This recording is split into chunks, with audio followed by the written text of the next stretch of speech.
What if I told you that a Pez dispenser could be worth tens of thousands of dollars? Would you believe that a Monopoly board could be worth hundreds of thousands? And can you even fathom a little Hot Wheels car helping you to pay rent for the next year? Well, I'm here to tell you today that those old toys in your attic can help you bring in loads of cash. We're going to be exploring 11 toys that can set you up and have you rolling in the dough. Fisher-Price has basically been sitting on the throne of the toy world since 1930, and one of its earliest toys was this dank boy, known as Pushcart Pete.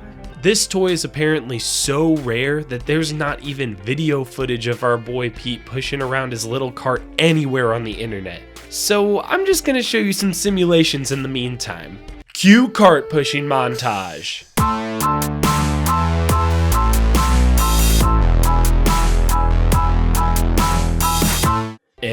Pretty cool, right? Okay, look, it may sound pretty lame as a toy, but Petey Boy can sell for upwards of $3,000 today. Ladies and gentlemen, welcome to corporate America, where you can find some of the strangest collaborations in the world. This next toy on our list is a PepsiCo branded G1 Optimus Prime Transformers toy. And for real, this thing is more than meets the eye. A mint condition in-box version of this toy recently sold for $3,700. I mean, obviously people believe that the Transformers can somehow make money. 6 bad movies and another one in development. Oh, you so offended and don't agree with me? See this real-life clip from the 4th Transformers movie. Search the property. What do you mean search the property? You don't have a warrant. My face is my warrant. The Transformers really died when Shia left. We are in your debt. Anyways, so yeah, Pepsi thought it would be really dope to put some Pepsi decals on our dude Optimus and absolutely ruin the character for everybody. It's said that if Barbie is the queen of the doll world, then American Girl dolls are the princesses. And dang, this could not be more true. Started in 1986 by the Pleasant Company, American Girl doll hit the market to sell 18-inch dolls that lived in different times of American history. And they absolutely exploded. The American Girl doll phenomena is something of an obsession. Now people are spending upwards of $100 on these dolls when they first buy them. But we're going to talk about one specific doll, Grace Thomas, the baker. Grace has quite the resume of popularity that includes having a movie made about her, and she even won the American Girl doll's prestigious Girl of the Year award in 2015, which I'm sure she was so honored to receive. Thank you. Anyways, Grace and her bakery set, complete with an additional outfit, recently sold for a crazy $4,500. Grace, you're killing it, girl. Keep bringing in the big bucks. Alright, ready to see our next toy on the list? Yep,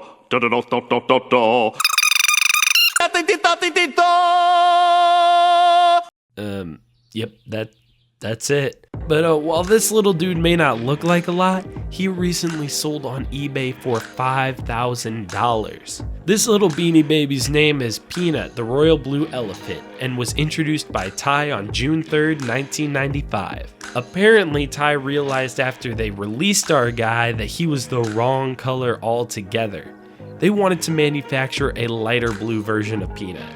So, the royal blue version of Peanut retired just 4 months after he hit the shelves, and a new light blue version was introduced. But this little mix-up caused the royal blue version of him to become one of the rarest and most sought-after Beanie Babies ever. Ty decided to introduce the royal blue version of this dude after the popularity of it skyrocketed, but if you actually want to make $5,000 off of this bad boy, you're gonna have to find one from 1995.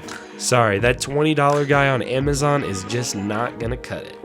Look, I know we all love how Luke Skywalker's storyline came full circle in The Last Jedi, but did you know that a figurine of our favorite Padawan sold for a crazy $5,100 on eBay? The El Retorno del Jedi Luke Skywalker action figure with his quote Jedi Knight outfit included is known as the rarest Star Wars figure in existence. It definitely looks like he was about to use that Jedi Knight suit to crush some kids in a potato sack race out on the playground. But anyways, I think we can all agree that El Retorno del Jedi is still one of our favorite installments of the Star Wars saga. Look, we all know The Last Jedi did us dirty. So fucking dirty. You know her, you love her, she's the one, the only Barbie. The international icon that is Barbie was born back in the 1950s. Ruth Handler, who's the co-founder of Mattel Toys, saw that her daughter Barbara was spending hours upon hours playing with paper dolls. So Ruth sparked an idea. What if my daughter had a real 3D doll to play and imagine with? Ruth got to designing right away and decided to name the doll after her daughter. In 1959, Barbie made her debut at the New York Toy Fair and has since skyrocketed in popularity. Since then, Barbie has starred in her own movies, TV shows, and has been a complete icon of popular culture.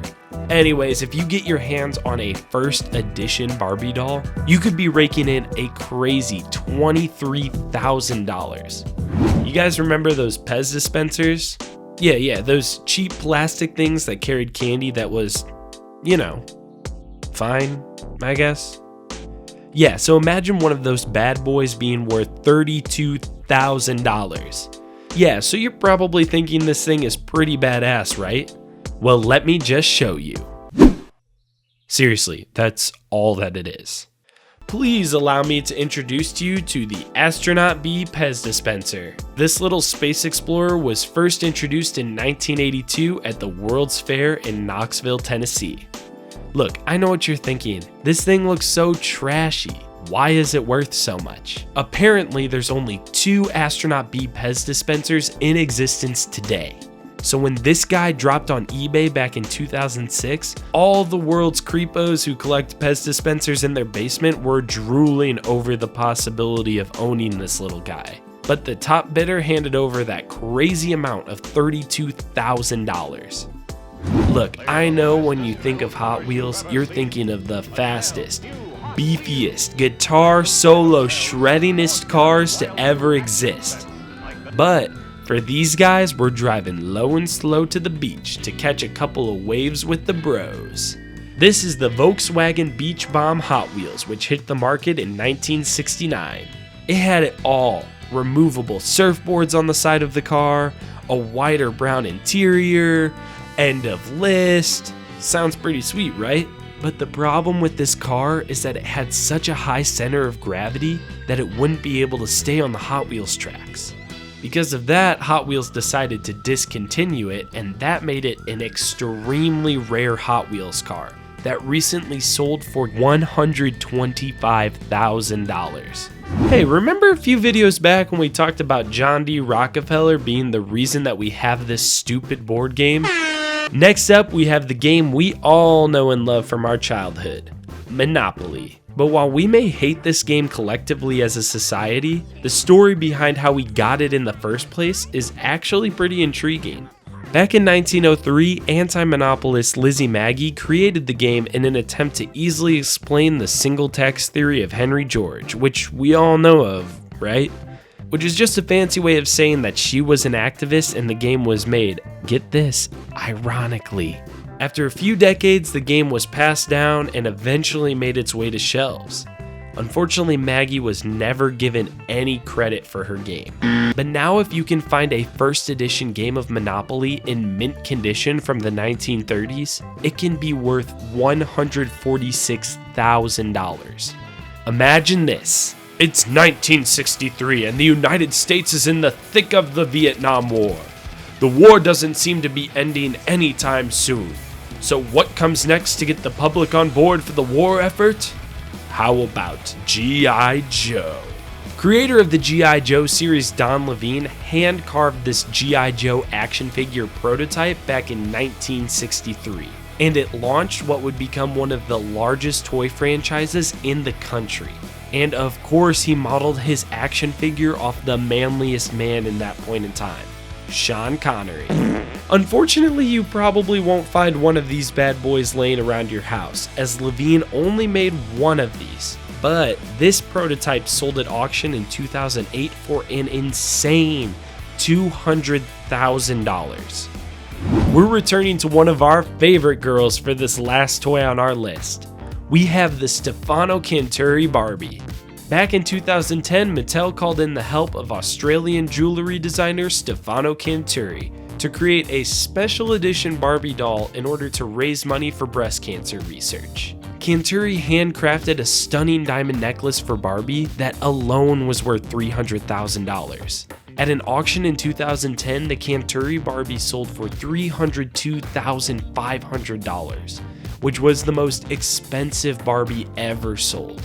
Well, that's it. Thanks for watching this video about some of the most expensive junk money can buy. Answer in the comments below what your favorite toy was growing up. Make sure to like, subscribe, and hit that bell button so you never miss another video. Thanks for watching The Richest, and we will see you next time.